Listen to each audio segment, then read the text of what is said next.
Un dels millors còmics que s'està publicant actualment en el que és el panorama de recopilatoris d'històries clàssiques, ja sigui antigues o modernes, és la biblioteca Green Lantern de Geoff Johns de DC Comics per part de Panini. Com tots sabeu, des de principis d'any, Panini Comics ha obtingut la llicència de DC Comics després de que l'editorial anterior, morís, i des d'aleshores han tingut una proposta que abarca tant etapes clàssiques del segle XX, etapes actuals de la DC All-In i l'univers Absolute, i també sense oblidar-se de totes aquelles històries que van ubicades en temps moderns però que ja comencen a ser clàssics, que abarquen els anys 2000. En el que és el format biblioteques, un que també tenen disponible en Marvel, però on allà recopilen de manera cronològica totes les grans històries de la Marvel original, aquí s'agafa per etapes, actualment per autor.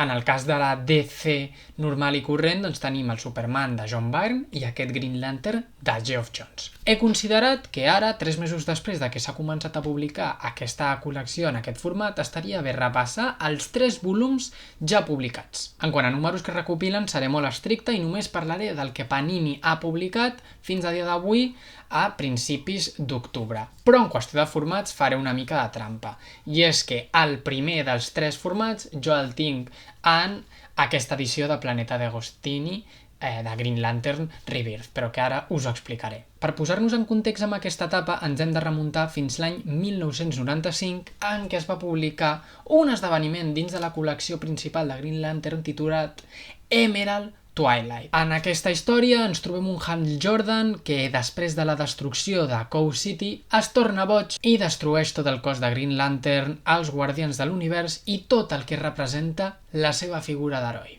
L'últim albir dels Green Lanterns es transmet al jove Kyle Rayner, que assumirà el paper de ser l'únic Green Lantern i defensor de la Terra. Aquesta història jo ho tinc recopilat en la única manera que ho podem trobar actual, que és dintre d'aquesta col·lecció titulada Héroes i Villanos de ECC i Salvat, que funcionava per fascicles bimensuals, que recopila els números amb la caiguda de Hal Jordan i els primers números, les primeres aventures del nou Green Lantern, Kyle Rayner. Anys després, a l'esdeveniment conegut com a crisi temporal Hora Zero, la segona gran crisi i molt polèmica de l'univers DC, es va revelar que Hal Jordan s'havia convertit en Parallax i els herois del multivers del passat, present i futur es van haver d'unir per derrotar-lo. Tot embolicat en aquesta crisi temporal que ja parlarem d'ella en una altra ocasió, però que us deixo, tal com he dit, que va ser molt polèmica. No va ser fins a l'esdeveniment Final Night en què Hal Jordan va tornar i es va sacrificar per la Terra ficant-se a dins del Sol per tal de reencendre'l. Durant el final dels anys 90 i principis dels 2000, la figura de Hal Jordan va ser una bastant estranya.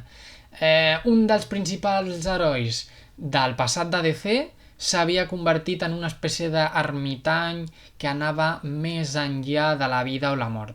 Feia aparicions breus, va adoptar la personificació de l'espectre i no va ser fins que Geoff Johns va recuperar els Green Lanterns i els va reubicar a l'estatus quo de l'univers DC que Hal Jordan va poder tornar de la manera en què tots el recordaven. Rebirth és la història inicial de l'etapa coneguda com a Green Lantern de Geoff Johns. Funciona com a pas previ a les col·leccions que van desembocar d'aquí, que seria Green Lantern de Hal Jordan, la col·lecció principal, i Green Lantern Corps, així com una successió d'esdeveniments i altres històries que conformaven aquest univers que havia de tornar al centre de l'univers DC. És un còmic que té una funció molt clara i és tornar a Hal Jordan al pla terrenal i tornar a l'univers DC als Green Lanterns. Aquí es descobreix que durant l'esdeveniment d'Emerald Twilight, Hal Jordan havia estat posseït per una entitat malvada, Parallax, que és una entitat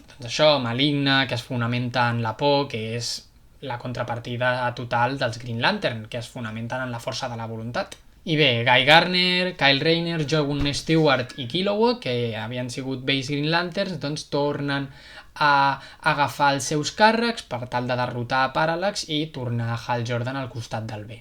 Cal dir que entremig de la història tenim el retorn de Sinestro, que havia mort de fet durant Emerald Twilight quan Hal Jordan li va trencar el coll. I bé, la història acaba amb el punt de partida per als Green Lanterns del segle XXI. Hi ha coses que m'agraden i altres que no tant d'aquesta història. Per una banda, m'agrada molt que t'introdueix al món dels Lanterns en el segle XXI. Per una persona que no havia llegit Green Lanterns, aquesta era una bona oportunitat de ficar-s'hi de ple. Per altra banda, és una història plena d'acció des del primer moment, però això no vol dir que no sigui introspectiva, que no s'encarregui d'ensenyar i demostrar què és el que pensen i senten aquests personatges. De fet, és una història molt, molt emocional. Un gran punt que no m'agrada és que, tot i que és un punt de partida, t'obliga a saber què ha passat amb els personatges anteriorment. Bàsicament t'obliga a haver llegit Emerald Twilight, a haver llegit La Hora Cero i Final Night, com a mínim. T'explica una mica per què els personatges estan en la situació que estan, però no del tot, i és molt probable que si no ho saps et facis una mica d'embolic. El segon volum publicat en aquesta biblioteca DC i que jo ja el tinc en aquesta edició és Green Lantern Recharge. Són 5 números d'una minissèrie també guionitzada per Geoff Johns i a la que s'afegeix Dave Gibbons. Tot just després dels esdeveniments de Green Lantern Rebirth, doncs ens trobem que a Kyle Rayner, a Guy Gardner i a Kilowog se'ls ha cridat des del planeta Oa, i és que els Guardians de l'Univers han tornat i veient tot el que ha passat amb Hal Jordan, tenen la voluntat de reformar des de zero els Green Lantern Corps. Aleshores envien milers d'anells de Green Lanterns per tot l'univers, per tots els sectors que antigament protegien, per tal de reclutar carn fresca per a aquest nou Green Lantern Corps. I com no, els més veterans, els més famosos, Guy Gardner, Kyle Rayner i Kilowog, seran els encarregats d'entrenar a tots aquests nous reclutes. En aquests 5 números se'ns presenten molts d'aquests nous Green Lanterns, se'ns presenten aventures que provaran la seva valia i hauran de demostrar que realment valen com aquests agents de policia intergalàctics. I està molt bé, té moltíssimes coses que m'agrada. Li vaig dedicar al principi d'aquest recorregut de divulgació de còmic en català un vídeo a TikTok i crec que està bé. Crec que tot just me l'acabava de llegir i l'havia agafat amb molt entusiasme i crec que el segueixo mantenint i per això segueixo amb moltes ganes de seguir descobrint aquests Green Lanterns. A destacar que jo mai he llegit l'etapa de Green Lantern de Geoff Johns. Jo només he arribat fins on Panini ha publicat. I el que m'agrada d'aquesta història és que segueix molt bé l'estil proposat i la promesa proposada a Green Lantern Rebirth, que és això del nou statu quo dels Green Lanterns. És molt pedagògica, de fet, aquesta em sembla més pedagògica que Green Lantern Rebirth. En aquesta història s'explica la idiosincràsia que tenen els Green Lanterns, les raons per les que fan les coses i com és la seva manera de funcionar. El tercer volum publicat fins ara i el més nou és aquest Green Lantern Sin Miedo, que recopila els 6 primers números de la col·lecció com a tal que va començar de Green Lantern, guionitzada per Geoff Johns i dibuixada pel mític Carlos Pacheco. Aquesta és la col·lecció principal del personatge, l'inici de les aventures de Hal Jordan al segle XXI com el Green Lantern titular del planeta Terra. I després del que hem vist a Rebirth, ens hem de posar en marxa. Aquests 6 primers capítols ens ensenyen com Hal Jordan s'ha adaptat al segle XXI, el posen a prova en unes quantes aventures que a escala són menors, però que sempre van bé per tal de posicionar el personatge, i a la vegada, i està molt bé, a través de flashbacks i a través del record, coneixem els orígens de Hal Jordan i de com es va convertir en Green Lantern. Que això està molt bé per a nous lectors que igual no tenen ni idea sobre el personatge, venen de zero i poden aprendre una mica i descobrir el personatge a mesura que avancen, sense haver de tornar a còmics de l'edat d'or, de l'edat de plata i veure el Hal Jordan original, que la veritat és que no té sentit ni és necessari anar fins allà. Jo no ho he fet, per exemple. M'ha obert moltíssimes ganes de que arribi ja final de mes per poder llegir el següent volum i saber com avançar la història.